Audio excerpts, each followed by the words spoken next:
The head bob never gets old, Mr. Palmer. How are you, sir? Look, I like music. What can I say? That's true.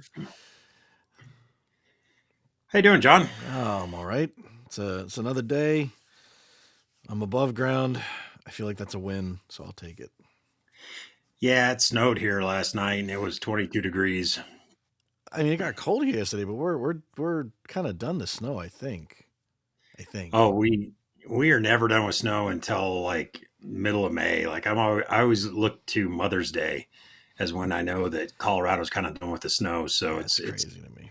it's a little, it can be a little frustrating sometimes, but I remember in my previous job going to work snow and we got like 3 or 4 inches of snow after Mother's Day. So that always sticks in the back of my head as a possibility that can happen at any time. So I mean, I'm growing up in Pennsylvania. I always remember like by the time you hit Easter, usually you were done snow. But I remember having an Easter Sunday where the crocuses were coming up through the snow because it had like snowed the day before. So not impossible, but anything beyond a late March, early April storm is I feel like it was pretty rare. Um, but anyways, not a weather podcast, so we don't have to get too drawn into that one. So what's on our agenda today? well, we are back into the top 10 things, John. Woohoo! We took a little detour last week and we talked about PSD, um, which oddly enough, I had a whole big conversation on Friday about. So, I mean, it's definitely, I feel like it was definitely something that was worth doing, but now we're going back to the top 10 things so we can kind of keep on our schedule with that. And I want to say we're about this marks like the halfway point Yeah, through our top 10, which is really odd to me. I can't believe the year's going this fast, but here we are. time flies when you're having fun, man. Yeah, actually, So, and it is kind of fun. So I can't, and hopefully people enjoy listening to it. I know we enjoy making them. yeah. So So let's rip into it, right? yeah, so our top 10 things that John and I would like you to know about Wi-Fi, or at least the 10 things that we came up with. There's probably a lot more than 10. I saw last week somebody else came up with a list that I actually got to help participate in. Um, it's really well done. Well, I don't want to give them that much credit. It's a good list, but it's a long list, and so there's so many different lists. So please don't think that this is like the only 10 things. These are just the top 10 things that John and I came up with when we were like, what would we do? And so if you remember from last time, and if you don't remember from last time, good thing I have a list here. Um, we started with the client is always in charge. Then we got to more is not always better. What are the requirements? And I still love that one, because it is the hardest thing we do. It's the hardest thing that anybody can do with Wi-Fi, and it always ends up starting at that for whatever reason, and then it comes up with it all, then all starts with a good design. I guess I should change that to be like after this, it starts with a good design, but default isn't always the best, and I've had this conversation more times than I care to admit about, you know, defaults and what are the default settings and should you change the defaults? Should you not change the defaults? And so I thought for this one, we would go, at least for this particular topic, we're just going to talk about defaults. And maybe I said it isn't always the best, because you know what? Sometimes they are the best. And we'll get to that here in a little, hopefully in the next 30 minutes. Um, but I wanted to talk about something must be the default. And what I mean by this is, you know, when you're coding something, it's either like a 0 or a 1, right? I mean, and usually when it comes to this stuff, 0 actually means something. 0 has, well, it might not have a numerical value for most people. 0 actually does mean something. So something has to be the default. And I think some people kind of lose track of that and lose track of this idea that, oh, well, it's the default, so it must be the best. Well, no, it's just something had to be the default. You know, does it mean it's the best for you or the best for your network? Well, no. That's just what something had to be the default. And I think people get kind of hung up on that. They're like, but that's what, that's what those guys set as the defaults. That has to be the best. No, no, it's not. No, sometimes the It's default is just a value to be a placeholder.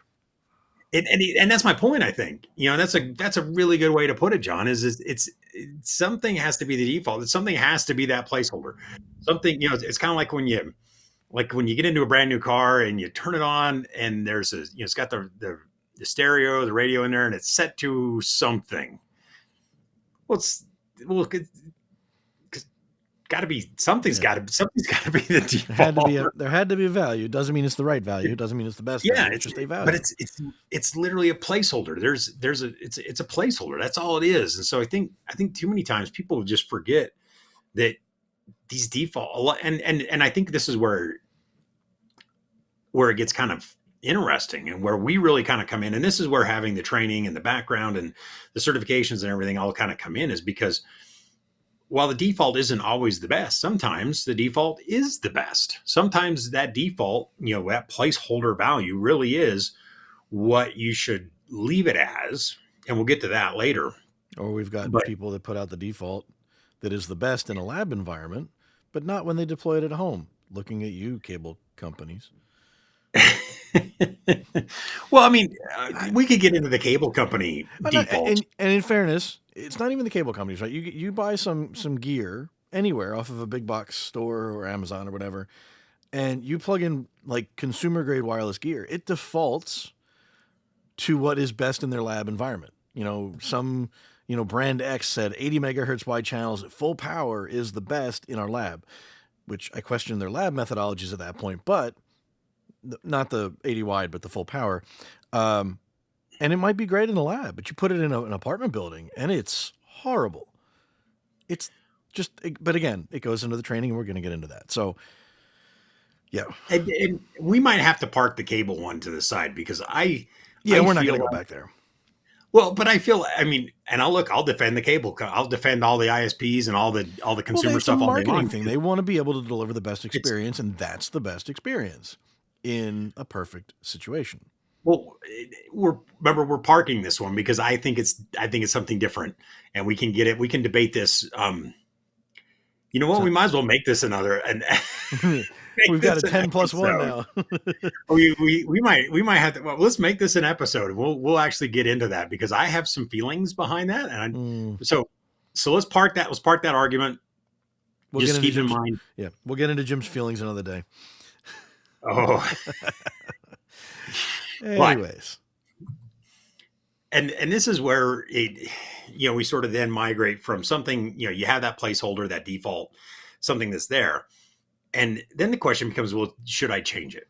Well, it depends. Sometimes the default might work for you. Sometimes the default might not. But you know that all depends on the scenario you're in. Like an apartment building. You're out in the middle of the woods. Maybe you run a network where you control all of the Wi-Fi around you, and you're on a big campus, and there's this nice buffer that exists all the way around the property. You know, what you change is going to depend on the scenario you find yourself in, because we have to remember at the very heart of it, Wi-Fi is an open source. I don't want to call it open source, but it's an open standard, right? And in the two-way radio world, we call that a common air interface, which is as long as you meet the criteria, then your device is allowed to operate on that channel, on that spectrum. And so but there are some things that I believe, and if you believe it or not, I run this past John, and John, I think, agrees with me, at least is okay with this list, that there are some common defaults that you should probably look at and probably examine for every network that you have, whether you do a one network, at your house, or you have multiple networks across multiple buildings in a campus, or if you have multiple buildings across multiple campuses across the world, there's always some common defaults that you should examine. You should take a look at. So I want to take a little bit of time here and go through some of these, and we can talk about each one. And the first one I want to talk about is the allowed channels. And I think this goes back into the ISP argument, so I don't want to steal too much from that episode because we haven't come up with that episode yet. But there's allowed channels, and the funny thing is I can actually go back and I can talk about Ruckus here for a little bit in the Ruckus Unleashed platform, because there's a setting that you set when you first do an Unleashed network, and it's when you optimize it for performance or you optimize it for compatibility, and it will disable, enable certain channels based on what you're trying to optimize for. And just like with the ISPs, that might be a little arcane way of doing things, but it's a safe way of doing things. And so it's really handy to go in and look at what are the allowed channels. Sometimes we allow channels we don't want to allow. And we can use 2.4 as a good example here, with sometimes you're allowed to use, well, I mean, you're always allowed to use channels 1, 2, 3, 4, 5, 6, 7, 8, 9, 10, 11. And then, of course, you can be on John's bandwagon when you go, well, how many channels are there in 2.4, John? It depends. Depends on where you're looking at, right? I mean, so, if you're in Europe or Japan, you've got a couple extra channels to play with. But no, I mean, it's a fair starting point, right? I mean, at the end of the day, and it's a bit more of a debate in the 5 gigahertz because I know people that disable certain bands in 5 or certain channel rather. But the flip side of it is if you enable everything in 2.4, you've got overlapping channels. And I think that's, yeah. So this is like, you want them all enabled. I get it, but you should only ever be using 1, 6, and 11 if you're in North America, and you can only have not 1, 6, and 11 as non-overlapping channels. However, if you've ever done a scan, whether you're using Wi-Fi Explorer Pro or you're pulling out your Sidekick or your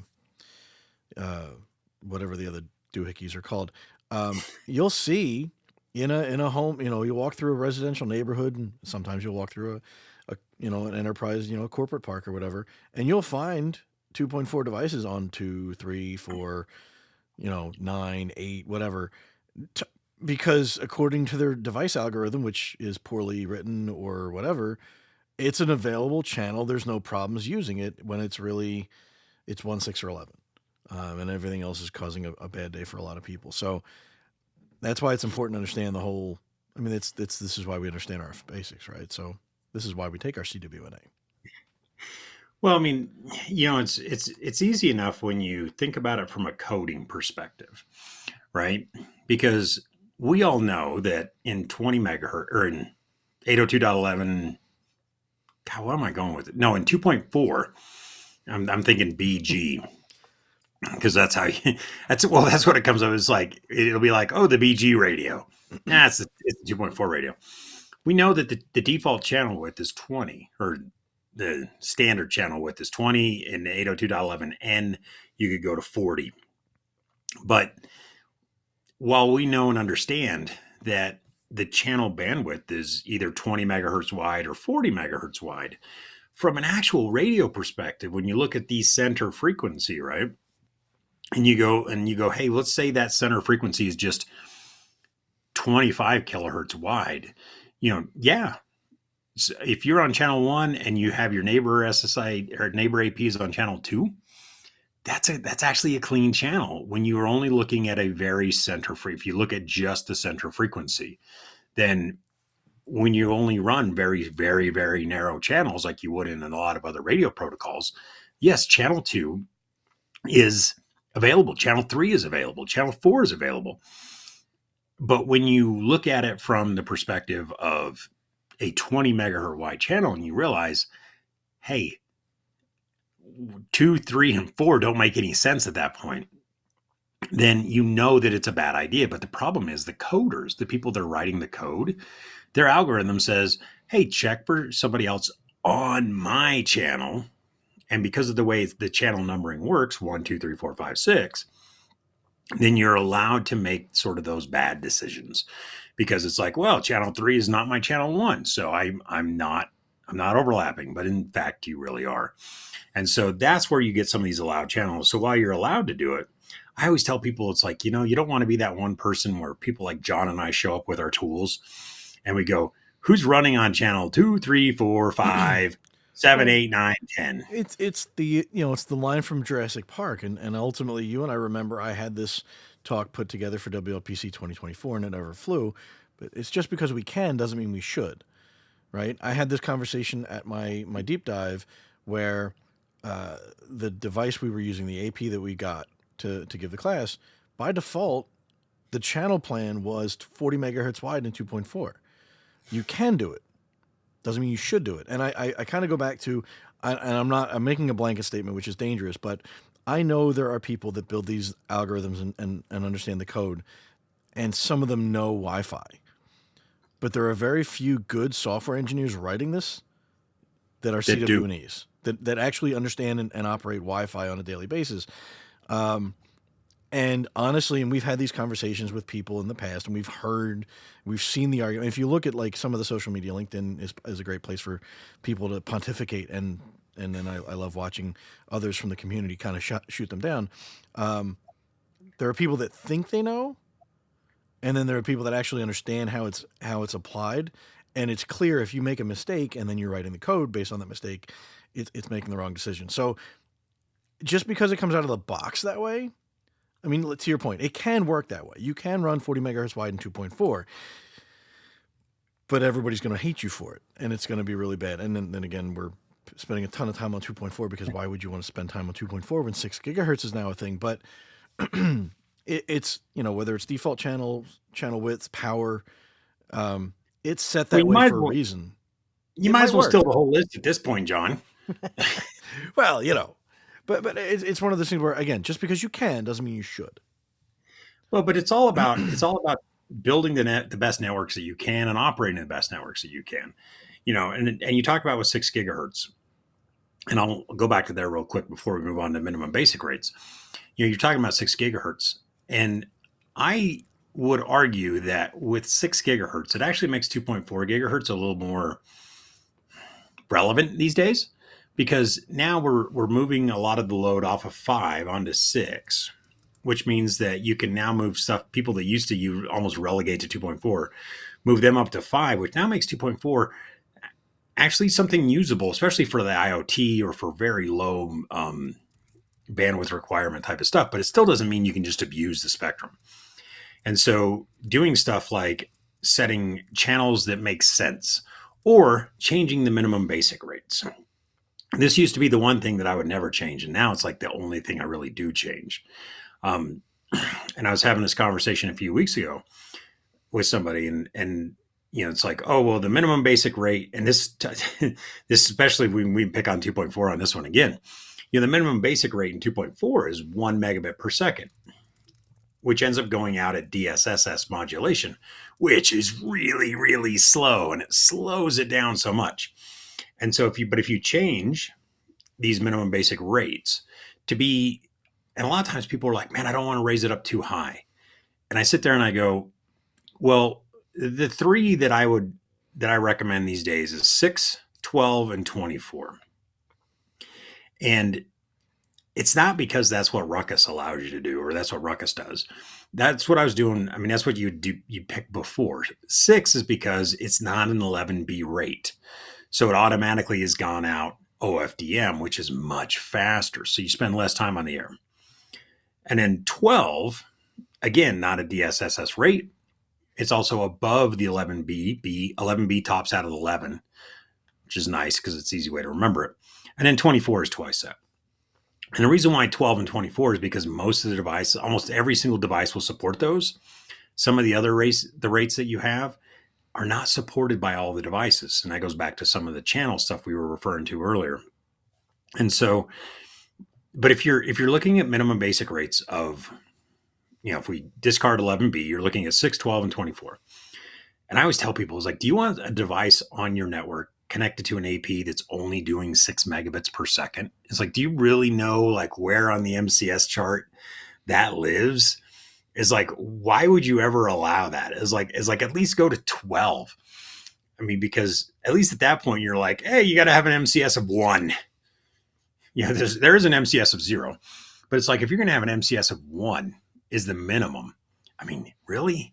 Is that where we're really setting our standards now? If you've done everything else right, you should never have a device that's doing MCS of 1 on your network. It Yeah, should just never shouldn't happen. and I think that's the big thing, and it goes back to again understanding, learning the basics and getting that training and education in the field, because early on, and I mean I remember when I was just starting to learn my way around this.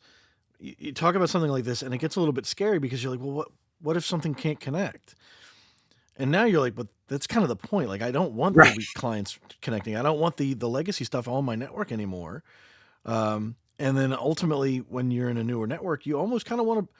It's it goes back to when I used to run wired networks, and somebody plugged something in, and nobody knew what it was. I'm like, well, there's one way to find out. And they're like, how? I'm like, unplug it, and then they'll come screaming. And if nobody comes screaming, then whatever that was wasn't important.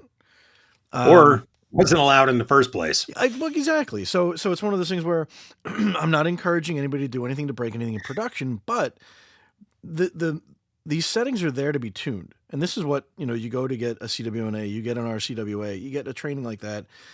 Any of those classes are going to teach you how to understand what the rules and the parameters are and how you can best tweak it. So the defaults might work in some cases. They might be perfectly fine. Pardon me. You might go to a Soho type of environment, a SMB, if you will, and take the defaults out of the box and everything runs fine enough. Maybe it's not great. Maybe somebody like you or I would go in there and look at the settings and have a twitch. Um, but it works. I mean, at the end of the day, we've said it before. People have always said it. Wi-Fi works in spite of us, not because of us. But what we want to do is make it the best Wi-Fi it can possibly be, and that's why, we're not saying defaults won't work, but some defaults are made to be improved. So, Well, and you mentioned it before with transmit power. This is a common thing I see all the time. Is most of the time the transmit power ends up defaulting to be either full power, or in the case of a lot of networks nowadays, a lot of controllers nowadays, they set it to auto, where it's like, oh, we're just going to let the controller make the decision for us.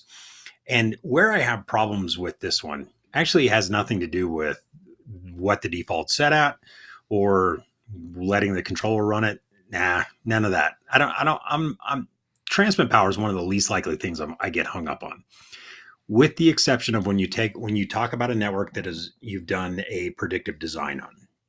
And this is, where you haven't done an AP on a stick.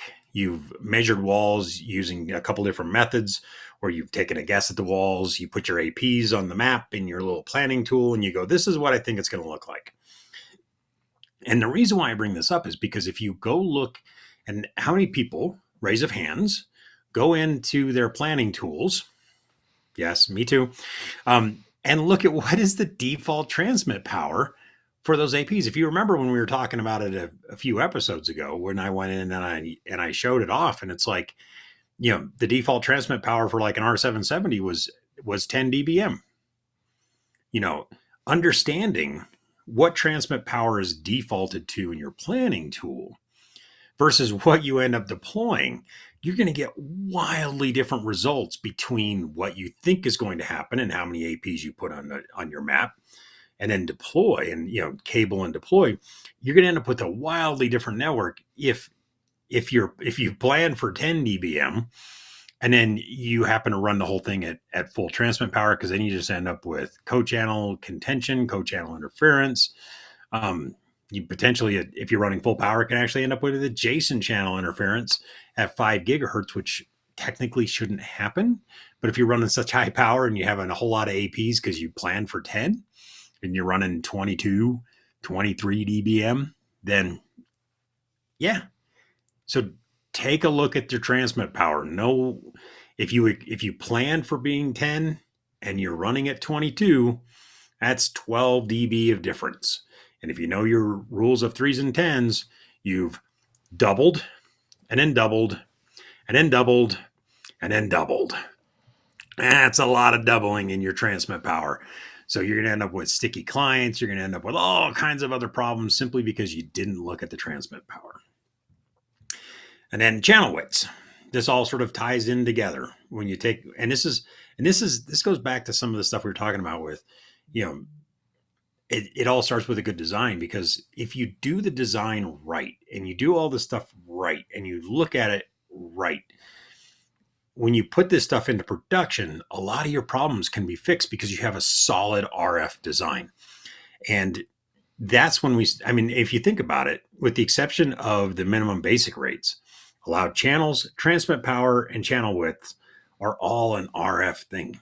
We haven't even gotten into really, I mean, with the exception of the minimum basic rate, which is sometimes used to fix poor RF or fix poor RF designs. All of this, all of the stuff we talked about is all about the RF stuff. Because if we, and you say that, and Jake just started twitching. why do you say that? Don't fix in software, which you need to fix in That's design. well, that's where this all comes from, is having conversations with Jake. Yeah. Jake likes to push me, and Jason, which he should, and I appreciate Jake. So, Jake, if you're listening, thank you for everything you do to help me grow and understand as a Wi-Fi engineer. I appreciate it. I really do, because you know these channel widths, while it looks really fun, can really cause a lot of problems, and so channel widths is one of those things where we end up with problems when we want to run the highest transmit power at the widest width, because that's going to give us our fastest speeds, because that's what it's all about. Which it's not, but that's what ends up, that is the conversation for a different episode. But the last thing I want to talk about with some of these common defaults is 802.11 KVNR.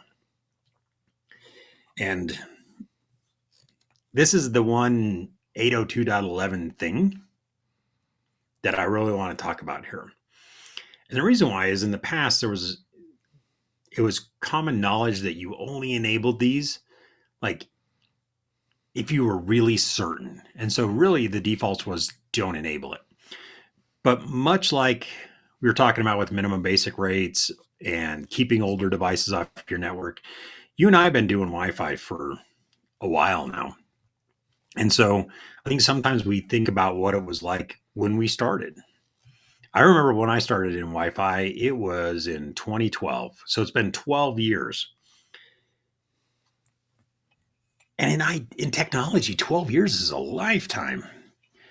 And so I think about what I was doing 12 years ago, and it's like, oh, well, keeping 11B devices off my network 12 years ago, that was a scary idea, because 11B was still kind of relevant at that point,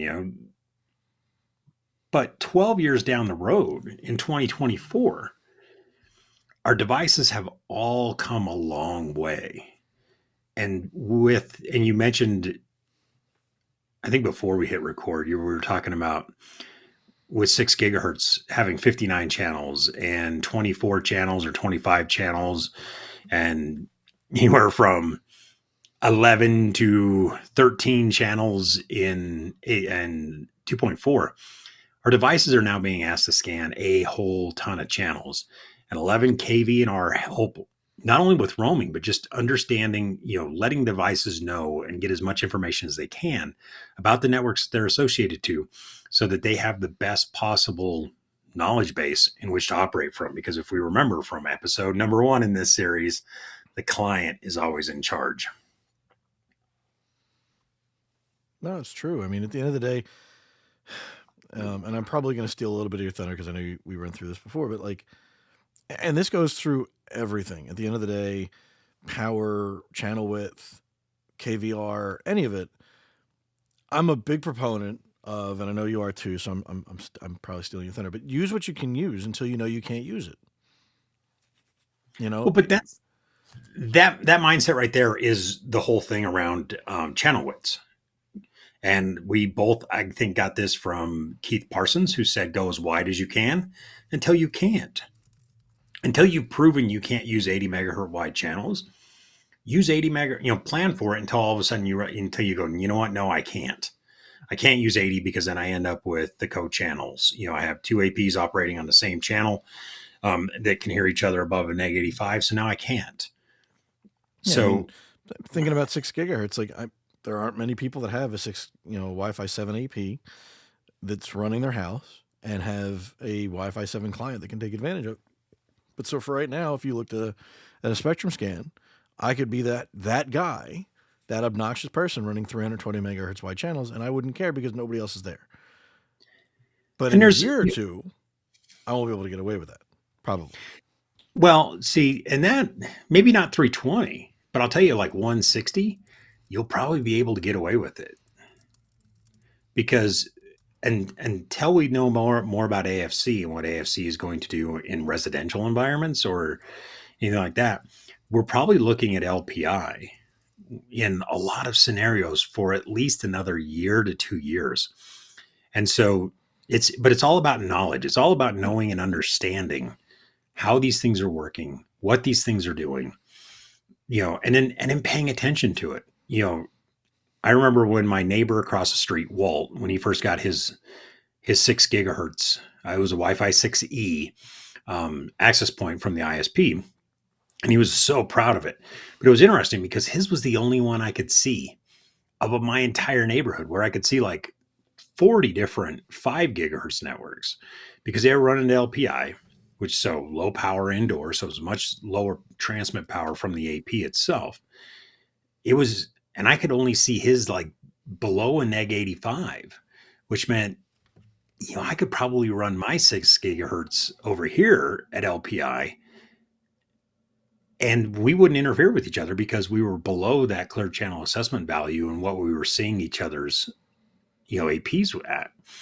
And so, but a lot of this really ties in the last thing I want to cover, which is know the why before the how. I would really like you to know why we are recommending or why somebody like us, and it's not just us, there's a whole community of people that you can find out there. Most of it all starts with the Wireless LAN Professionals Conference, but why we recommend the things we do, why we talk about the things we do. Know the why before you figure out the how. I would much rather you know why you're turning on or off 11 kV or R before you go into your controller, whether it's a Ruckus controller, which I really wish it is, or somebody else's controller and saying, oh, I'm just going to turn this on or I'm going to turn this off. Or I'm going to change my channel widths or I'm going to change the transmit power. Most people don't know, but a lot of these things are configurable even for the most basic of all networks. But know why before you figure out the how. Because if you do that in reverse and you go, oh, I know how to turn on OCE. Somebody said, I'm going to turn on OCE for my residential network. And I went, that's probably not a great idea because you don't even know, how to turn on OCE, but why? Why are you turning that on? Why would you turn that on for a house that's running, an enterprise grade equipment? It doesn't make any sense. It's like, but if you don't know why you're turning it on and you go ahead, but you know how to turn it on, you turn it on and then something breaks, but you don't know, you then don't know enough to go back and reverse and troubleshoot and figure out, hey, why do I have some clients that don't work? Well, maybe OCE is screwing you, but if you don't know why you turned on OCE and it breaks half your clients, then you don't know how to troubleshoot it to go figure out to turn off OCE to make all your devices work. No, it's true. Which comes, I think I actually ran into that way back when. I think I turned something on. I upgraded my controller like the year and change ago, and I was trying a new AP, and I'm like, I can't get my client to connect. And you're like, turn this off. I'm like, oh yeah, totally well, overlooked it. but that's why we have lab networks, is so we can go in and we can, and that's something back to your deep dive classes. Like, we have to be able to break these things so then we can figure it out. So then we can then go to the general public and be like, hey, don't do this because we did it in our lab and it's a really bad idea. But please please, my plead to everybody listening, know the why before you learn the how. Once you know why, then you go learn how, and then you can, and that way when you go experiment and you're playing around and you break it and the family complains, you at least know how to go turn it off because you learned why. And so when it breaks, you know why it broke, and then you can know, oh, let me go turn that off. So please, from the bottom of my heart, for all of my fellow CWNEs in the world, know the why before you learn the how. Yeah, no, that's important. I mean, it's totally, and it wasn't on your list, right? But so this is one of my favorite examples of it, non RF, right? Containment. Okay, I've seen people that don't know anything about anything, and they don't understand the legalities of it, or the fact that we really can't tell anybody what they can and can't do on an open free network that is not licensed. But they always get somebody goes, I've got access to my controller, and I can see I can contain. I want to do this. What's this do? I'm like, don't do that ever, ever. Know what it is before you try to figure out how to turn it on. Because if you do that, you're gonna have a really bad day. Anybody that knows. But no, it's definitely important. And again, I go back to I love the Jurassic Park line from Jeff Goldblum. Just because you can doesn't mean you should. And those, I mean, there's a litany of defaults we did not even get into, right? We didn't talk about, there's Ruckus specific things, where like, so for example, something like TCM, the default values in TCM are considered probably the best starting point, and you can tune either way to make it more or less aggressive. Something like, oh, what's another good one I'm thinking of? And I had it and then I lost it because I'm senile.